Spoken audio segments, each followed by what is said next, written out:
This is the amazing story of First Earth and the beginning of our universe. In the beginning, it said that First Earth was part of the Lyra constellation in the Vega star system. But what's the story behind its formation, or even its demise? It's said this can be found in a book known as We Are the Nibiruans.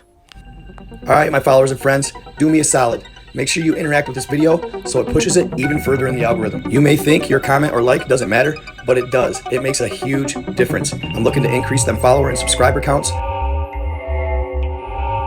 Because let's face it, without you guys, there is no platform. So thank you, I love y'all, and stay tuned. These founders were highly evolved souls that up to that point had completed many universal objectives. So being the creator gods that they were, they decided to make a universe of their own.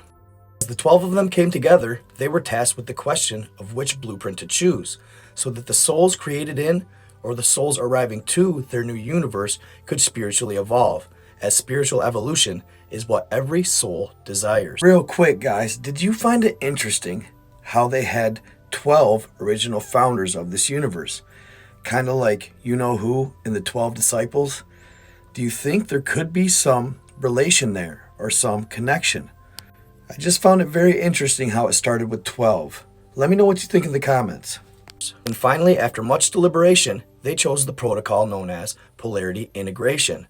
This objective is one of many that involves the integration of the light and the dark developed by the divine creator in order to experience all that he or she is. Now that the choice of blueprint had been made, they knew they would need individuals who have experience in this protocol to assist them in the development of the objective in their new universe. Individuals who agree to become a part of it and see it through to its completion. Founders put out a call to all souls in all universes that had completed at least one polarity integration. Their call was answered by 90 individuals, highly evolved souls that had just recently completed this task and were looking for another place to go in order to continue their spiritual evolution. This group of 90 was made up of 45 carrions and 45 felines. They arrived in our present universe and began meeting with the founders to set up the objective. The group of 90 elected one of their own to sit on the Founders Council, to act as their liaison between their group and the founders. The one chosen is known as Devin. His real name was Divine, was the patriarch of the feline group. The Carrions were given a planet in the Orion constellation as their new home, while the felines were given a planet in the Lyra constellation for theirs. So the group of 90 divided and went to their respective planets to begin the task. The Carrions would represent the dark, and the felines would represent the light. In time, both had evolved physical forms in which to incarnate so that they could walk upon the surface of their planetary homes. Both established pure, royal lines within their ever-growing race. In time, both crossbred into other life forms on their planetary homes to create a new race of beings. And then, when that new race had become an established part of their respective societies, the Carrions and Reptilians arrived in the Lyra constellation and colonized a neighboring planet of the felines and the humans. Doing so, they were now ready for the first grand experiment of integration. We called it the First Earth Grand Experiment. In time, they both evolved into physical forms in which they could incarnate to walk upon their planetary homes, eventually establishing pure royal bloodlines for their ever-growing race. And even further down the line, they actually crossbred with other species to create a new race of beings. Soon enough, the Carrion Reptilians had established themselves as part of their respective societies. So as a result, they eventually colonized a planet in the Lyra constellation next to the felines. This move would allow the founders to start the experiment. First Grand Earth experiment took place on a 3D planet just like Earth, and it was occupied by the felines and the humans. And as their technology rapidly advanced, they were able to build a Stargate, and then learned how to space travel. And shortly thereafter, both races were able to travel back and forth, visiting each other's respective planets. So the two groups finally reunited again. But this time, there was more involved, like their offspring. And of course, naturally, this would lead to their offspring's interbreeding, establishing alliances among the races. At first, everything went very well. The intermarrying between the royal families created new races and eventually created a hierarchy. First, you had the royal bloodlines, then the priests, then the scientists, then the military, and then the working class was the rest of them. But as you and I know, all good things must come to an end. And that's exactly what took place here. Nobody really knows what drove a wedge between the two groups, but it would lead to the first Great Galactic War. The only thing that is known is it was simply a miscommunication somewhere along the lines. Somebody didn't hold up to their end of the bargain, and it created animosity between the two groups. It is believed that it had to do with an alliance between two races that another race didn't like. This created great mistrust between the two parties.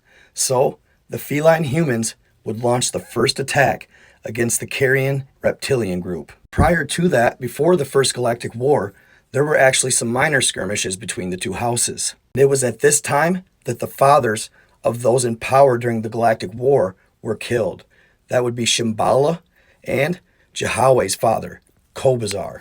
The leaders now in power were just teenagers at the time, still wet behind the ears, and it hurt them deeply. One group leader recalled visiting Jahwe and his father in their favorite cave, and they would play for hours. The only feelings at the time were warm, loving feelings. As they took their mantles of leadership, they were instantly supposed to be pitted against each other. Although one of the female leaders' marriage to Jahwe was actually supposed to bring peace to the societies, peace to the alliances. And the royal families did keep peace, but it was out of their hands. They just watched as the chaos surrounded them. The Galactic War would rage on for millennia, in turn destroying both planets, forcing both groups to relocate. Jahwe's family would barely escape with their lives on the last warship, relocating to a place known as the Seven Sisters, or the Pleiades. It's in this cluster that they would eventually settle, establishing a new colony, and like their old home, they would call it Avion. Avion would be established as the second Earth, and the second Earth Grand Experiment. It would take years to recover from the Galactic War, but life did go on. Cities were built, societies established. Eventually, Jahwe's family would leave the planet to those who came with them, and they'd become known as the Ancient Ones. They were the founders of this new civilization, and they were treated as gods. But as with any story, the facts would get distorted, and eventually, history would rewrite itself. For hundreds of thousands of years, this civilization would thrive, reaching technology a little more advanced than the previous. They'd become known throughout the galaxy. They had evolved beyond disease or any social disparity, creating a unified government. They were a unified people, a peaceful people. But this led to an almost hive mentality. They had become stagnant spiritually because they were suppressing their darker, more masculine side. It was the social norm to tap into the feminine, lighter side of them, which led to them unconsciously calling forth a foe. They didn't realize it at the time because the foe approached as if they were peaceful, but had an agenda behind the scenes. It took many years, but eventually the true agenda was revealed. So the humans would launch the first attack to try and drive this race from their planet. But in the process of doing so, they'd destroy that planet. The remaining survivors fled and established their own colonies all throughout the galaxy. The final one being Earth, our planet, which is the third Earth Grand Experiment, with the previous two failing to ascend. Some of us here's souls may have even lived through the first two Grand Experiments, hopefully gaining enough wisdom to help this third Earth ascend in the process. What was lacked before was compassion and understanding of others. Hopefully, we can change that here. We need to look for peace, but gain this peace while tapping in to our light and dark sides. Almost a balance in the Force, if you will. And this balance will lead to the manifestation of a great society. It's obvious we have a long way to go, but it can be done. It only takes a small portion of the population to actually believe. The evil beings here are on their heels because there's been an imbalance in the dark and light sides, with the dark side winning. You can see it all around us. As I said before, all good things do come to an end, and something great will take place to bring balance to the light again.